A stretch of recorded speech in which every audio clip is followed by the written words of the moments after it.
Welcome back to a VoiceBox show. Today we're talking about traditional houses. And we have with us an expert in Mongolian history, but more importantly in Mongolian gears. Well, thank you for being with us, Solbol. Yeah, it's my pleasure coming here. And tell us, when were Mongolian gears first built? Yeah, they have no any kind of exact time which is Mongolian firstly used this Mongolian kind of traditional gear, and you know that all people who's living in Central Asia is like nomads. They live is like in all human kinds in all human history kind of during the Stone Age, Bronze Age. They live as kind of other areas people. They are firstly living in the caves, also the underground holes, and actually, you know, they have many research jobs that studying about Mongolian architectures. They firstly choosing about the Mongolian gear, and they have just said some decision. The Mongolian gear could be just learned from people who live in underground holes. You know, the Mongolians we are calling the urch, just could be similar like in Mongolian window, Mongolian gears. It's some similar words that the whole of this ground. And could you tell us, like, what were originally made it from? Yeah, of course, it's just very deeply connected their lifestyle for the nomadic peoples. Nomadics has only their herds. They're using their herds. Something is like wool. The most important things is for the girls wool and skin. You know, some sort which live in just that kind of small Like skin ropes, yeah. And of course, naturally it's wood. Yeah. So easily to find all the Central Asian is find some wood and wool flat is very easily to find it. But of course, it's they have many big books how they have just changed it for all of Mongolian gear history. But just shortly, it's said it's very deeply connected with its all nomadics lifestyle. They have only herds, and naturally they have using wood. That's it. Quite simple, huh? Yeah, But, it's simple. Simple but effective. Something important for this, how they have chosen for this in a kind of round style. Yeah, they said it's could be very interestingly connected to universally. You know, all of those universal in the plant is rounds because it's a very classical shape for all of the universes. The Mongolian gear is just getting rounds. They said it's very suitable for very windy and some of the flooded ones. It's very suitable for those round ones. They have just thinking about this. It very, how to say, very stable. Stable, yeah. Okay, so it's effective for their lifestyle with the materials that's used, but also for the weather conditions. Yes, yeah. And also, next one is very important one is it's very easily to move, change the places. At least 4 times for all nomadic have to change the places. They don't need to spend no more than 30 minutes. That's it. If there's just 1 or 2 people is enough. Just carrying it on the camel or maybe some caravans. That's it. Change all the time. Not included only for those in the great Hans. You know, Genghis Khan's some kind of great caravans using more than 40-50 oxes just carrying the big gears, which is in our currencies. Yeah, all the foreigners asking about is what it was really in the time. Of course, it's a great king. That's why how we couldn't pay much more attention for them. Some kind of. Okay, so we don't know much about where they originated from, where they exactly originated from. But how did it first come about that Mongolian gears were created? Yeah, it's you know it's difficult to say just for the Mongolian gears. In each part of Mongolian, its gear was different than each other. That's why they have no any kind of general shapes all the time. They have doing kind of different paintings, different style to connecting each other something. Also, they have called different names. So Zolbol, can you take us through a couple of examples of different types of gears around Mongolia? Yeah, it's a very classical example is that for the Kazakh people's gear, much different than Mongolian gears. You know, they have just getting little bit different on top of this gear.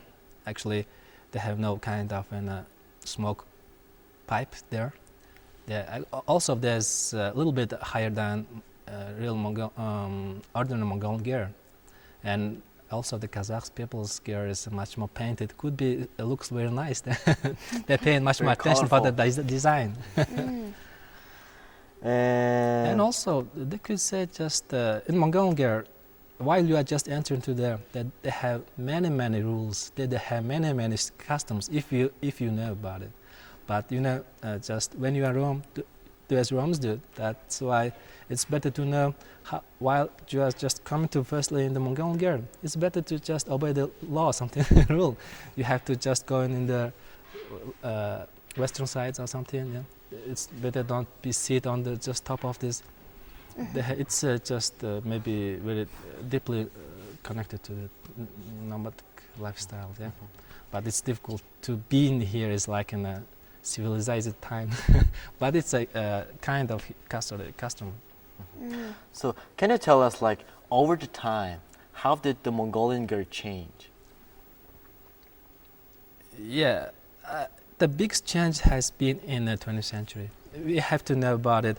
I have just bring some pictures of this beginning of 20th century Mongolian gear. It was so simple, just so brown all the time.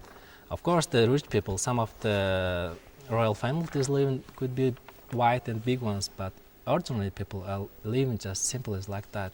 And I've said just they have kind of 5 or 6 different big changes in 20th century. Firstly, color. Secondly, the smoke. We are just using the stoves since only in mid of 20th century. Before that time, it was open fire. Really? Yeah, it was. It was Isn't so that smoky. dangerous? Not so dangerous. They live in this like, but it's most important is very smoky. Of all the smokes just going through this window. Till that time, it's very difficult. Thirdly, it's we are talking about this kind of waterproof cottons, materials, them something. It helps so many times for this and hurts, all the time. Just rainings in the summertime. It's a waterproof one helps them being dry. Okay, so the waterproof canvas, is that? Yeah. It's a kind of they put in a cover on top of this. Right? Yeah. Last one could be just, all of Mongolian traditional we are just putting its own part of this gear. For example, the husband's just living on the top of the gear. Western is for the ladies, Eastern is for the children or something, the guests or something. In 20th century, Mongolian lifestyle has changed because of, it's just a small example that TV has changed its places. I mean, Yes. the Mongols are just respecting TV, just put off this heimer, the top of the gear, and leave it just... Everything revolving around the TV, which is a good thing. yeah, of course, it's a kind of the big changes in the 20th century Mongolian lifestyle, and actually, just the nomadic peoples, yeah. Definitely. So we've spoken a little bit about the traditional customs, such as the men and women being in different sides, but what are some of the other traditional customs that comes with Mongolian gears? Yeah, they have, for example, just one example that said, while you are just going into the gear, you don't need to step on the wood of this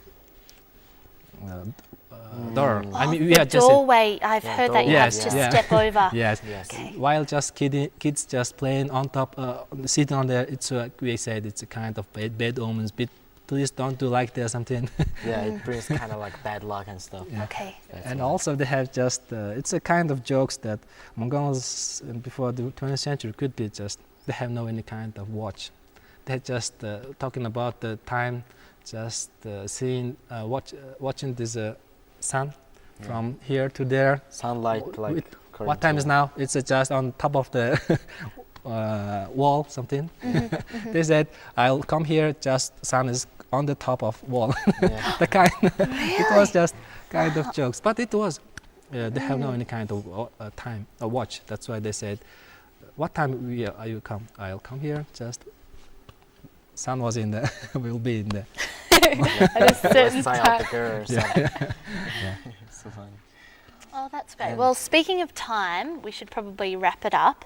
But you've been fantastic. Thank you so much for telling us more about Mongolian geese. Yeah, it's my pleasure to come here. Thank you very much. Yeah, you're welcome. Okay.